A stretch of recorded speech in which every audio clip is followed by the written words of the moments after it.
welcome to Spring Global on Western Spring Television. Now the headlines. Zamfara State Governor reinstates Emir of Birnin Yandoto 9 months after conferring traditional title on bandits kingpin. Outside Nigeria, foreign nationals begin evacuation from Sudan as fighting enters second week. China lodges complaint with South Korea's ambassador to Beijing over erroneous remarks by South Korean president about Taiwan. My name is Okpayemuni. Zamfara State Governor Bello Matawalle has reinstated the Emir of Birnin Yandoto, Aliyu Marafa, 9 months after conferring a traditional title to one of the most dreaded bandits kingpins, Ado Aliero, in the northwestern state. The Emir of Yandoto Emirate was asked to step aside last July following a public outcry that greeted the appointment of a bandit. In a statement today, Secretary to the State Government, Kabiru Balarabe, said the suspended Emir was reinstated because he was not found guilty of the offense he was accused to have committed when he appointed Aliero to the rank of Fulani leader. According to the statement, the reinstatement of the Emir is with immediate effect. The Joint Admissions and Matriculations Board, JAMB, has said it would continue the registration of direct entry until after the conduct of a unified tertiary matriculation examination at the national census. JAMB spokesman Fabian Benjamin disclosed this in a statement today. He said the deregistration was initially scheduled to close on Thursday, April 20th, but was extended by 1 week to continue on Saturday, May 6th, when the 2023 UTME and the national census exercise would have ended. He urged candidates desiring to register for the D exercise to ensure that they obtain their e-pins from designated vending outlets on or before April 30th, when e-pin vending would be closed. Outside Nigeria, some foreign nationals have begun evacuating from Sudan as the bloody fighting that has engulfed the vast African nation enters its second week. The United Nations and foreign states have urged the rival military leaders to honor declared ceasefires that have mostly been ignored and to open safe passage both for fleeing civilians and for the supply of badly needed aid. With the airport closed and skies unsafe, thousands of foreigners, including embassy staff, aid workers, and students in Khartoum and elsewhere in Africa's third largest country, have also been unable to get out. The Sudanese army said on Saturday that it would facilitate the evacuation of American, British, Chinese, and French citizens and diplomats from Sudan, while Saudi Arabia and Jordan were already evacuating via Port Sudan on the Red Sea. Meanwhile, United Kingdom Prime Minister Rishi Sunak has said UK diplomats and their families have been evacuated from Sudan after a significant escalation in violence. The British Embassy in Khartoum has temporarily been closed as Foreign Secretary James Cleverly said UK diplomats were unable to carry out their functions because of the violence. In response to escalating violence in Khartoum and because of specific threats and violence directed towards diplomats in Khartoum, we have taken the decision to temporarily close the British Embassy in Khartoum, to evacuate the British diplomats and their dependents and relocate our diplomatic functions into a nearby diplomatic post.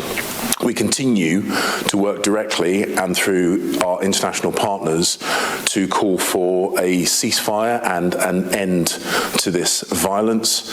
The safety and protection of British nationals in Sudan remains a priority for us, a top priority for us, and we'll discharge that duty through our embassies based in the area in close coordination with our international friends and partners. In another development, Pope Francis has called for dialogue between warring military factions in Sudan as a bloody outbreak of fighting entered its second week. The pontiff said during traditional prayers today at St. Peter's Square in Rome that the situation remains grave in Sudan, further pleading that the violence should stop as quickly as possible and for dialogue to resume.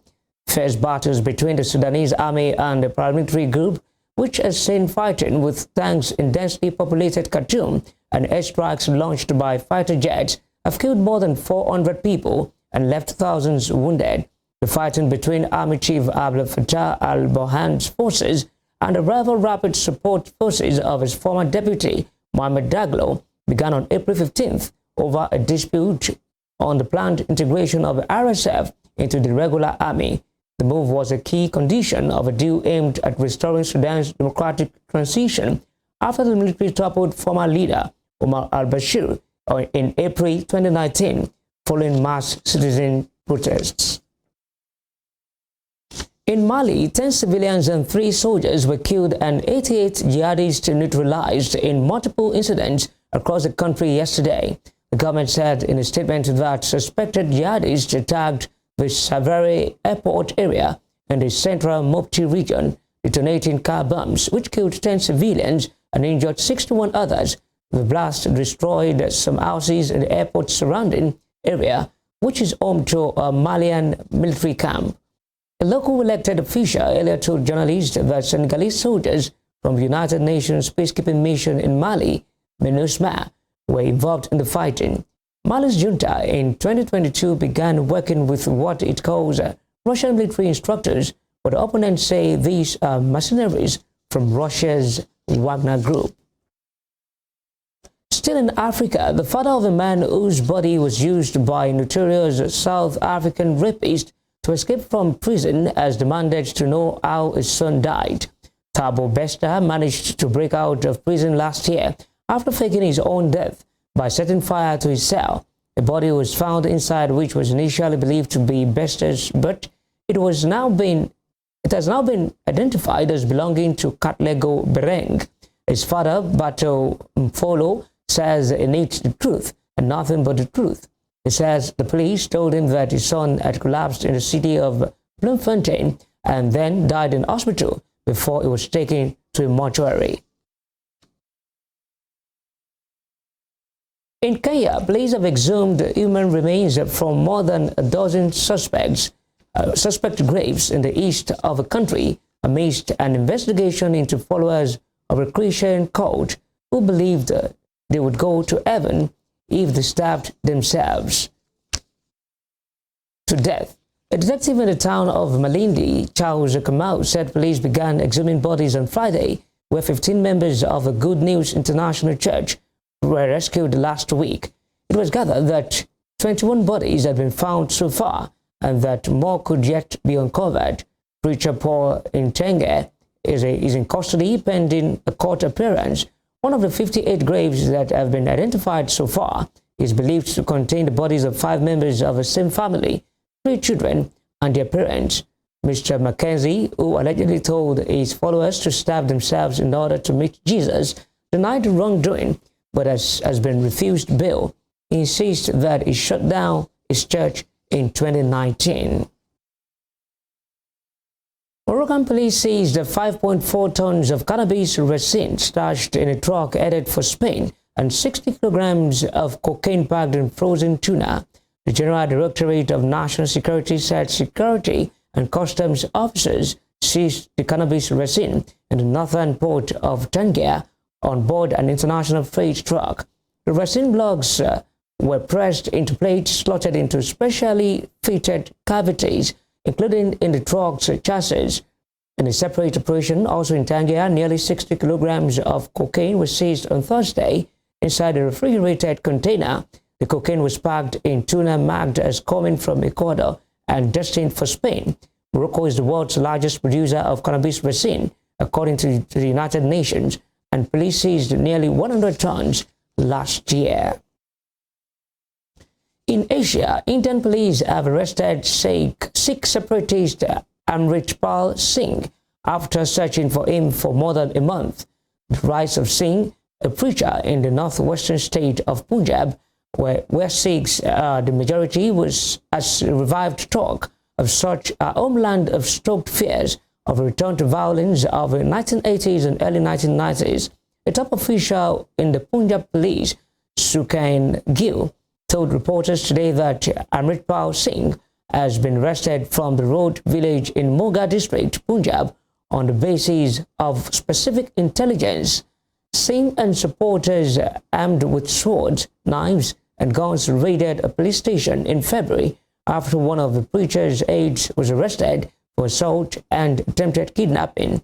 Police have accused Singh and his supporters of attempted murder, obstruction of law enforcement, and creating disharmony, and said he had been on the run since mid-March. He was arrested in the village Gurdwara, a Sikh place of worship, under the National Security Act, which allows for those considered a threat to national security to be detained without charge for up to a year.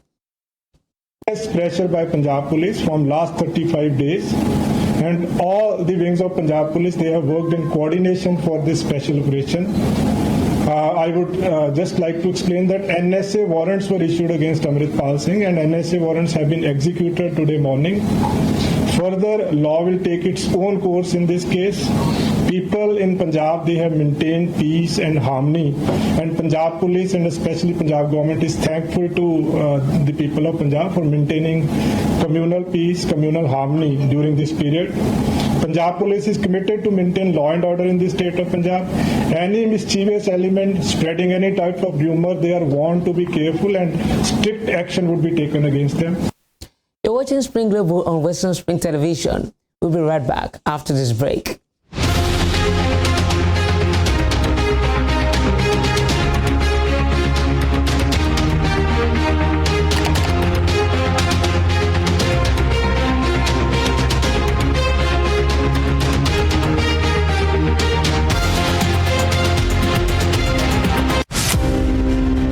James Ajibolaige was a lawyer who obtained his first degree in classics from Nigeria's premier University of Ibadan. Born September 13, 1930, the orator and the polyglot spoke impeccable English, French, Igbo, Hausa, and Yoruba languages.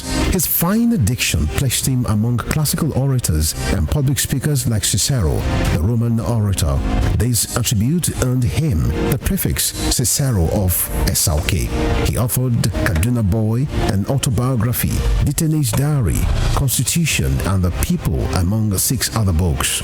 Bolaige was a colorful politician, elected governor of Oyo State in 1979 and appointed a federal minister in 1999. He was a pioneer founder of Afenifere, the Yoruba social, cultural, and political group.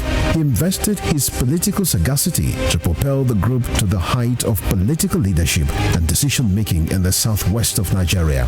Bolaige was assassinated on the 23rd December 2001. His murderers are yet to be apprehended till today. Western Spring Television identifies Bolaige as a watershed character in history.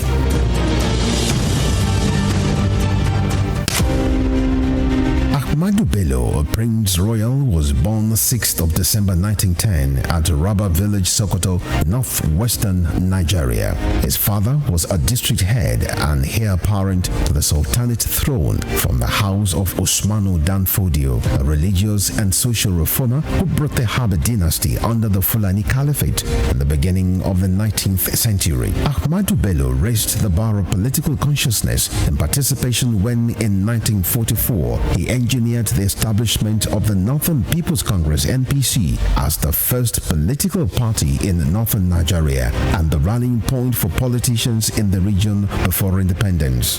History will not forget Ahmadu Bello for his charisma and political sagacity, which provided easy passage for his kinsmen to assume political and administrative positions in Nigeria's post-independence era. The distinguished elder statesman and Sardauna of Sokoto has his face on his country's 200 naira currency as a mark of honor to one of the architects of Nigeria's independence. Western Spring Television identifies Ahmadu Bello as a watershed character in history. This This iconic African presents the narrative of a man destined to exert an imperishable global influence in Western education. His was a story of a freeborn, captured and sold into slavery. He was born in Oshogun, a native Yoruba village near Iseyin in Okeogun axis of southwest Nigeria.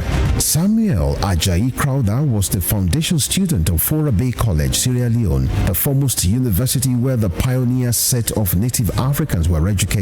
Samuel Ajayi Crowther's greatest contribution to humanity was his translation of the Holy Bible into the Yoruba language. The man who authored the Yoruba dictionary was also credited for the translation of English classic hymns into Yoruba and the Ekwere languages. Samuel Ajayi Crowther's private residence in Badagry, incidentally the first story building in Nigeria, is an Akaba museum dedicated to the memory of Africa's first bishop. Western Spring Television identifies Samuel Ajayi Crowther as a watershed character in history.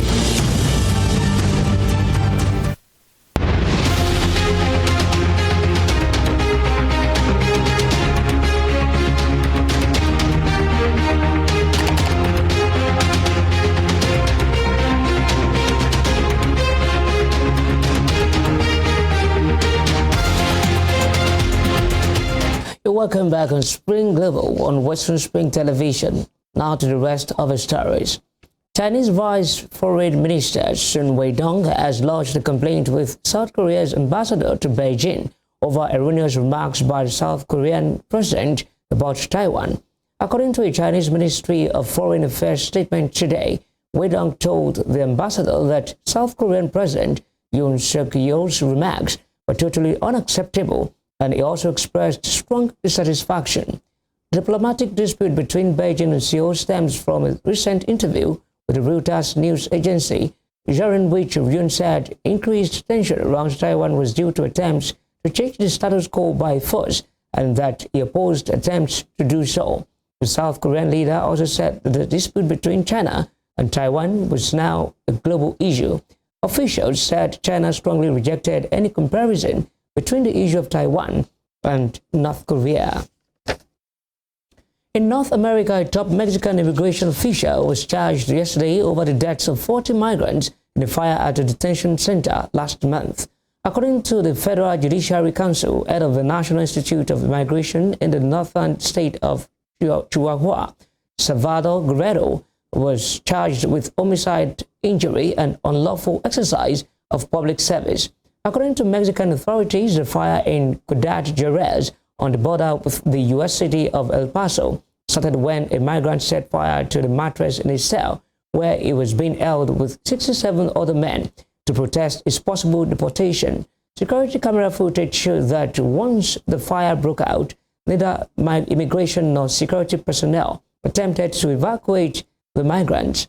19 Guatemalans, 7 Salvadorans, 7 Venezuelans, 6 Hondurans and 1 Colombian died, while most of their bodies have been repatriated. 4 other immigration officials have been detained, as well as a security guard and the man accused of starting the fire. In the United Kingdom, Jane Abbott has been suspended as a Labour member of Parliament pending an investigation into a letter she wrote about racism to Observer. In a letter published today, the politician said many types of white people with points of difference can experience prejudice, but they are not subject to racism all their lives. She later tweeted to say she was withdrawing her remarks and apologized for any anguish caused. Labour said the comments were deeply offensive and wrong. While reacting to the letter, Mayor of London, Sadiq Khan, said he was seeking to read the letter, adding that her comments were unacceptable. I was sickened to read the letter that was published in today's Observer from Diane Abbott. Her comments are unacceptable. To diminish the racism, the anti-Semitism Jewish people face both today and over yesteryear beggars belief. Every year in our great country, unfortunately, there are more than 1,000 reports of anti-Semitism. I last Monday was at a Yom HaShoah event where we commemorated and remembered the 6 million Jewish men, women and children who lost their lives in the Holocaust. I was indeed with Holocaust survivors. Diane Abbott's comments are unacceptable. I'm too angry. I don't understand how anybody can think that, how anybody could say that, but even worse, write a letter to the Observer to publish that it's right she's apologised. The Labour Party's done the right thing to suspend her at beggars belief. Respect the due process that will have to follow because she's been suspended now. But I just don't understand how you can diminish what's happened to Jewish people today and in previous decades. It's arguably anti-Semitism, the oldest form of hatred there is. There needs to be an investigation. I don't want to inadvertently prejudice. And now to some business stories. Some Twitter accounts with more than 1 million followers have had their blue tick badges reinstated by Twitter without paying to subscribe. Beyonce, Hurricane, Richard Osman, and Victoria Beckham are among those to have the blue tick back. Before the platform was brought by Elon Musk, the blue tick was a badge of verification given for free by Twitter. It was originally used as a tool of authentication designed to help stop fake accounts and the spread of misinformation. Now it is a symbol that an account has subscribed to a premium service called Twitter Blue, and there is a verification process attached with making the payment. There are various prices depending on where the subscription is made, but it is around $8 per month. And now to the world of sport. Romelu Lukaku shot Inter Milan to a 3-0 win over struggling Empoli today with his first Serie A goals from open play since the opening day of what has been a difficult return season in Italy.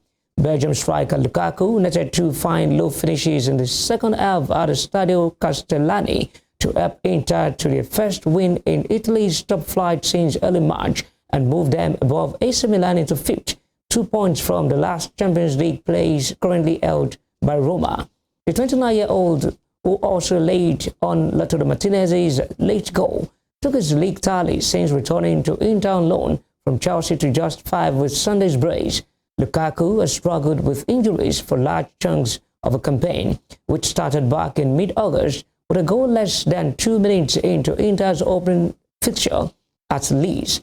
Inter beat Empoli with a changed lineup from the one which secured a Milan Derby Champions League semi-final on Wednesday. Bayern Munich fullback Alphonso Davies has been ruled out of the club's upcoming games with a hamstring injury. Davies suffered the injury in Saturday's 3-1 loss at Mainz. The Canada defender fell to the field after just 9 minutes against Mainz, holding the back of his left hamstring, and was substituted. Bayern released a statement saying Davies will be out of action for the upcoming games. The 22-year-old has played 38 times for Bayern this season in all competitions. And out to London Marathon, Kenya's Kelvin Kipton smashed compatriot Eliud Kipchoge's course record to win the men's London Marathon in the second fastest time ever. The 23-year-old was just 16 seconds outside Kipchoge's world record, finishing in 2 hours, 1 minute 25 seconds. Stephen Hassan also produced a remarkable run to win the women's race. Kipton produced the fastest marathon debut in Valencia in December, where he finished the 3rd fastest time in history. Ethiopia's reigning world champion, Tamirat Tola, was 3rd, while Britain's Mo Farah finished 9th in what he says will be his last marathon. In the women's race, Hassan, who won the 5,000 meters and 10,000 meters at the Tokyo Olympics in 2021, appeared out of the race after dropping back early on with a hip problem, but gradually fought back. For today, I'm very happy to run my second fastest time in history. My preparation was good, everything was going on well. My plan was to catch a water, but I missed. Unfortunately, I missed. I said, let me make a move, I try. The secret is training. I've been training a lot, yeah. Everything is good, my training, very okay. I just can't believe I win, especially I'm the Olympic champion, I'm London Marathon champion, marathon of my dream. Even I really watch 2 hours something sitting down. I'll never forget in my life. And this is also the female is not just a runner. They are really great. It's amazing. Hard for me to explain. This morning I was like, I'm so stupid. Why I'm playing this kind of game? Who the hell I'm thinking that I want to run marathon? Not winning, I just can't believe I finished marathon. Somebody who worked to that, I was so scared. I'm not nervous, I was so scared. I really scared for. Before we end Spring Global, here's a recap of our top stories. Zamfara State Governor Bello Matawalle has reinstated the Emir of Birni Yandoto Aliyu Marafa 9 months after conferring a traditional title to one of the most dreaded bandits kingpins, Ado Alero, in the northwestern state. Outside Nigeria, some foreign nationals have begun evacuating from Sudan as the bloody fighting that has engulfed the vast African nation enters its second week. Chinese Vice Foreign Minister Sun Weidong has lodged a complaint with South Korea's ambassador to Beijing over erroneous remarks by the South Korean president about Taiwan. You can follow us on our social media handles on Facebook, Instagram, and Twitter at Western Spring Television. You can also watch us live on our YouTube channel at Western Spring Television. I am Okoye Muni. Thanks for watching.